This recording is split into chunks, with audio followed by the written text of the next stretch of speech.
Okay, this is the round 9 review of the NRL 2019 season. Apologies for the late recording and uploading of this video. Been very busy with work, so I've unfortunately uploaded it later than I would have liked. But let's get on with it, shall we? And then we can go on with the round 10 preview later. I know round 10 has already kicked off as I'm recording these two videos, but let's have a look at it. The Magic Weekend, the first of its kind in the NRL. Now, the Super League were doing the Magic Weekend for years now. It is a Super League idea. Not all NRL fans are happy with the Magic Weekend. Now, I will say this, the crowd was good at Brisbane over the weekend, over the 4 days. Brilliant crowds. Fans staying to watch more than one game a day. Rather than just watching their team and go, they would stay, which was really great to see. Now, I only managed to catch part of or all of 5 games, so this review is not going to be the best review I've done on the NRL this season. I'm just going to go over the scores, and if I did watch a full game, I would say that was a good performance, bad performance. The games that I didn't see, I can infer.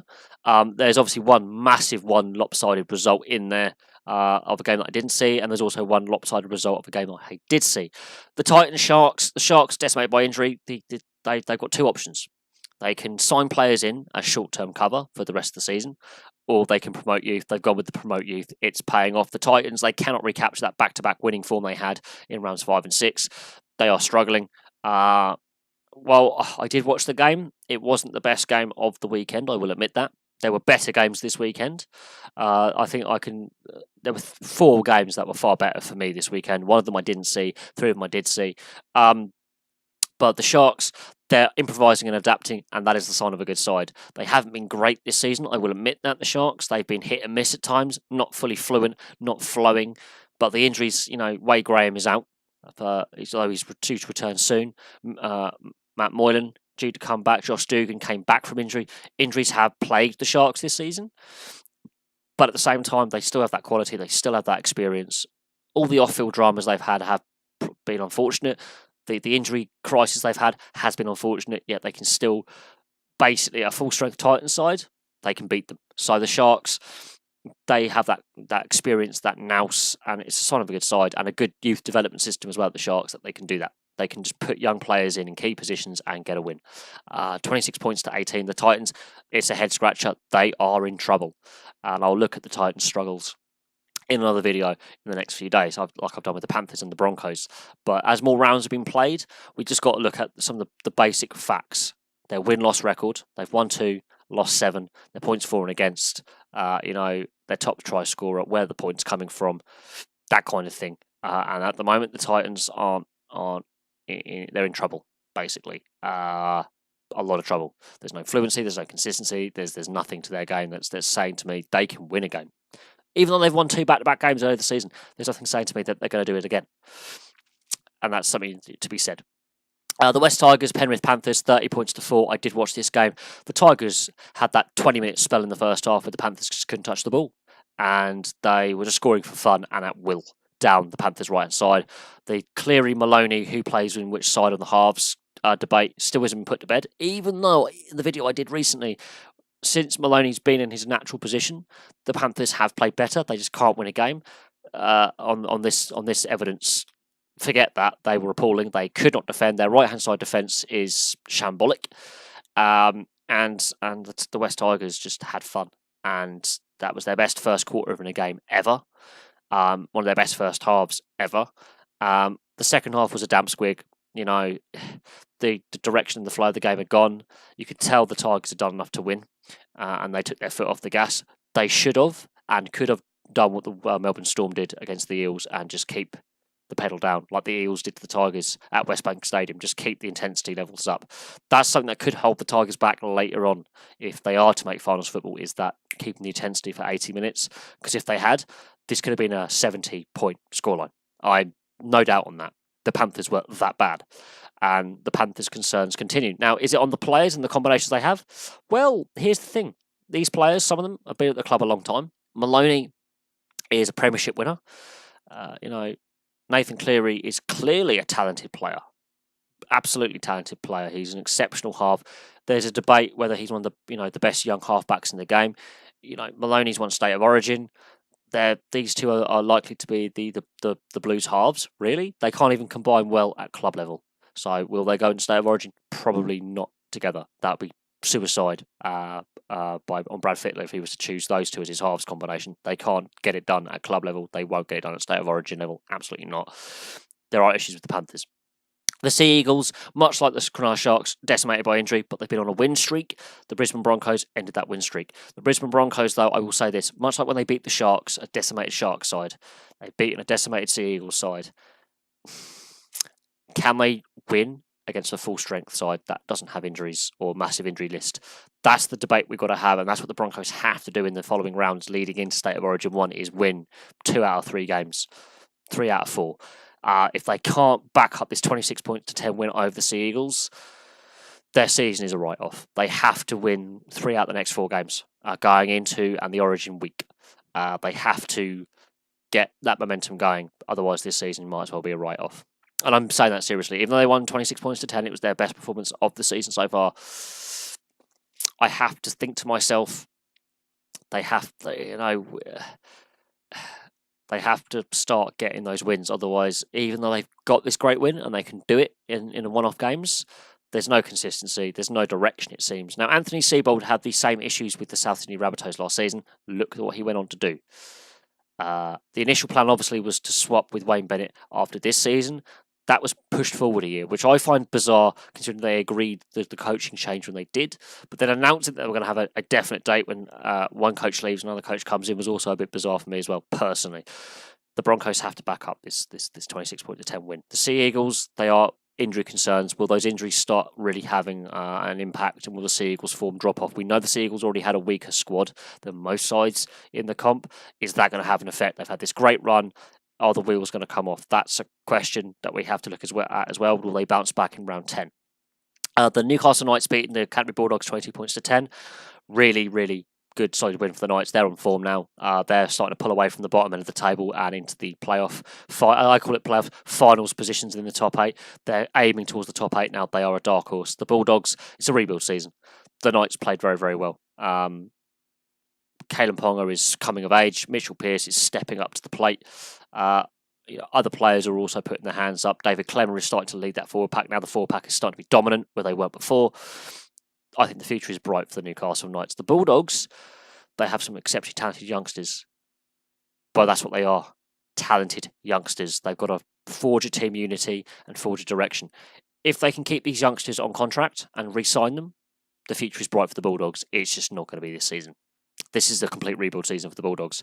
The issue they have to fix is their leaky defence. It's the worst in the league going into this round. Now, obviously, with some teams shipping a lot of points, be it the Panthers and the Eels, they may not have the leakiest defence as it currently stands, but going into this round 9 weekend, they had the worst defence by a long way. And I will have to look at the Bulldogs and their struggles, but we know why they're struggling. They haven't got an experienced core. They've lost a lot of their leaders, and they're relying on inexperienced players to step up and do what other teams have experienced players to do. These kids would normally be fringe players that would get a bit of game time over State of Origin or as injury cover. They're playing big minutes very early on. Could this be damaging for them? Possibly. We know what happened to the Newcastle Knights with how long they've struggled since they were last at finals. But it's come good for the Knights now. They've added a bit of experience and a bit of direction. The Bulldogs need to look at what the Knights are doing this season and have that as their possible blueprint to fix their problems. But the Knights fully deserve a 22-10 win. The Warriors win 26-8 over the Dragons. The issue with the Warriors is they've only won 2 games. This is only their 3rd win. The Dragons, the injuries are starting to bite with Widdop and Corbin Sims especially, and Jack Tabellin, the ongoing saga with him off the field, that is actually still having an effect, no doubt. I cannot deny that. Personally, I think that would have a massive impact on the direction of the side off the field. The media scrutiny is doing the players no favours with the press, not asking, how was the game? What's the injury update on this player? Is the Jack Tabellin story. That's got to be distracting for this group of players. The Warriors, when they've won the 3 games they've won well, but apart from that, their defence isn't good enough either. They have a very leaky defence going into this round. This will help with that for and against record, but they've given up so much ground to the teams around them now that they're not going to make finals football. I can't see that happening unless they can back this up leading into State of Origin 1 and into the Origin period. If they can get a lot of wins out of that, okay, they might be in the conversation as a dark horse to get into finals, but they've lost so many games so far this season, it's a tough order. Now we get on to the real big scoreline of the weekend. The Melbourne Storm 64 points to 10 over the Parramatta Eels. This is unlike the Melbourne Storm this season. The last few games, they've shown a few wobbles and a few cracks. They're not looking fully fluent. Then they put 64 points on the Eels, so what do I know? The Parramatta Eels, when they're at home, they are almost unplayable. But away from home, it doesn't matter if this is the Magic weekend or a standard home game. The wheels are starting to come off for the Parramatta Eels a little bit. They were nilled away from home by the Canberra Raiders, and they've just shipped 64 points against the Melbourne Storm. The Melbourne Storm this season and in recent seasons aren't known for these high-scoring games. They like keeping games controlled. The arm wrestle, and they average, I would say, around 24 points a game, not 64. This is a very un-Storm-like scoreline, but they've got the back lines, Vunivalu and Adokar. They should be scoring 30, 40 points a game regularly, and they don't. The Eels, the concern has to be that away form. All that hard work they do at home, all those great performances at the new Westbank Stadium, for example, and other home games as well this season.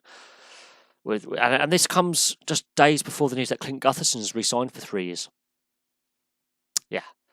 The Eels, this is going to be their Achilles heel, I think, going on for the rest of the season, is this away form and also the consistency. Well, they've started the season brilliantly, and they're not going to get the wooden spoon this year, and they are looking most likely to get into finals football. This is going to hold them back, is that defence away from home. It's not good enough at times. And when they are on form and they are playing well, their attack is beautiful to watch. I'm not going to lie. It is beautiful to watch. But their defence at times can be shambolic. And the penalties they give away, the lack of completed sets at times, their set completion rate, even though they're doing really well in the league as an overall, their set completion rate is shocking. The defence away from home is shocking. And this sums up their weaknesses. This is a big weakness for the Eels, is their away form. The Storm, that is a good response win, considering that in recent weeks they've lost some close games. They've looked a little bit human. They've been found out a little bit. Great response.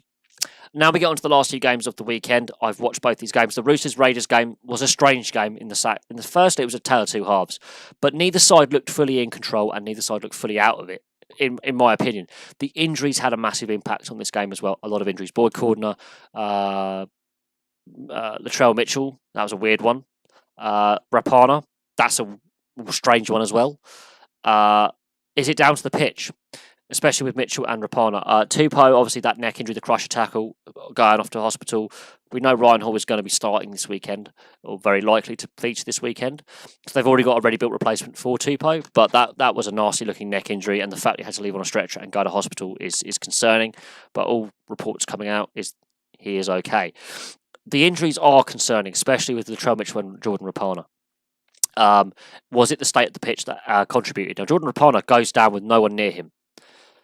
Latrell Mitchell outsprints Jordan Rapana to score the try, but Jordan Rapana doesn't really make contact with the groin hip area of Latrell Mitchell, and as soon as he's scoring, he's in pain. Now, he came back and completed the game, which is a positive sign for both club and the New South Wales Blues. Positive sign. I will say this, though, those injuries are concerning. The scoreline, 30 points 24, I will say this about the Roosters. They did adapt to their left-hand side attack and defence being completely shredded with injury. All three players on their left-hand side were off at times too for the rest of the game. One comes back on, so they had to completely reorganise their backline. They had forwards out there. They had to reorganise and adapt. That did have an effect on their second half performance. They were 30 points to 6 up at one point, or 30 points to 4 up. They conceded 20 points in the second half. So, yes, those injuries did have an impact. The Raiders, the last 10 minutes was the best, I think, period of the game. They really were going for it then. And if they had got that another try, that could have gone to golden point. It wasn't the best advert for the NRL, but it was an entertaining game, but a strange game. Those injuries having a massive impact. And Tupou's injury, hopefully, he's back soon. The final game of the weekend is the Rabbitohs versus the Cowboys. Sam Burgess, what else can I say about him? He is a machine. His brothers Tom and George also are pretty handy players as well. They come out 32 points to 16 winners over the North Queensland Cowboys. The Cowboys, they're too inconsistent. They're very patchy. They're struggling this season as well. All three Queensland sides have struggled this season. The Cowboys have got a bit of momentum going. They've got a few wins in there, but odd selection choices with Baptiste over, a starting hooker over Jake Granville. That was especially as Jake Granville played so well last weekend, and I think that possibly contributed to the Cowboys' defeat. Baptiste is better as an impact hooker coming on off the bench. Jake Granville is having a tough time with his form in the last season a bit, but he had a great performance last weekend. That's not a way to reward him, I don't think. That's a bizarre coaching decision. The Rabbitohs, though, Wayne Bennett has got this side playing, and I still think it's a Roosters Rabbitohs grand final the way it's panning out this season. Both sides are on these lengthy winning streaks. Both sides, winning a lot of games.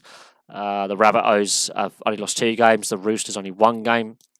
They're showing why they are the class of the NRL this season. The Raiders and the Storm are not far behind either, and that's the top 4. That's how it looks. They're the teams right now that are the class of the NRL. Is the Roosters, Rabbitohs, Raiders, and Storm. They are the class above everyone else. The Raiders, coming back from 30 points to 4 down to nearly tie the game, that showed a lot of heart. And while they've lost a couple of these close games, they've nilled 2 sides this season. They're the only side to keep two sides out. The Storm, they've shown some human frailties, but that response, 64 points to 10, that's a statement of intent. And the Roosters and the Rabbitohs, they're not going away either. And the form these 4 teams are on, they are a cut above everything else in the league. Now, the praise and the criticism for the Magic weekend. The praise is the crowds were good. The rugby league in general was good. There were some really great games, some high-scoring games, even some low-scoring tight games. But generally speaking, the quality was pretty good. The concept is not new. It's new for the NRL. And that's both a praise and a criticism. Is the NRL have waited to see how well the Super League have done with the Magic weekend up at St James's Park or down at the Williams Stadium in Cardiff. They've looked at the feedback. They've looked how fans have responded over here in the UK. They've gone, let's give it a go in the NRL as part of this rebranding. Okay, they've waited possibly a bit too long. I think the NRL fan base would have probably warmed to it more had they come up with the idea first. I will say this though, the negatives are not all fans are happy with it. They see it as a gimmick. Rugby league fans are going to be rugby league fans. There's going to be division on every subject, but the pitch, and this is the main talking point, is the state of the pitch at the end. At the end of the Rabbitohs Cowboys, that pitch looked shot to hell, and the Broncos have a home game in round 10 on that said pitch. As the weekend wore on, it got more chopped to hell. Had it rained at any point over the Magic weekend, it would have been a completely different story as the style of play and the state of the pitch. So that's a concern. Not all fans were happy with the Magic weekend. The crowds were good. Could they have been better? Possibly. Will the Magic weekend be here to stay? Most likely it will. I don't see the NRL dropping the idea. But will they keep it in Brisbane or will they move it around the country? That's another interesting point. They've got a lot of stadiums they could use for a Magic weekend. They could go to Canberra, they could go to Melbourne, they could go to Perth, obviously Sydney. There are other venues they can use for a Magic weekend to pack out. It's going to be interesting to see if this is a long-term thing. But I'm going to leave that there. Thank you very much for watching. Apologies for the late review video for round 9. The preview video for round 10 will be coming soon. Thank you very much for watching. Please like and subscribe, place your thoughts below, and I'll have some more videos, as I say, for you very soon.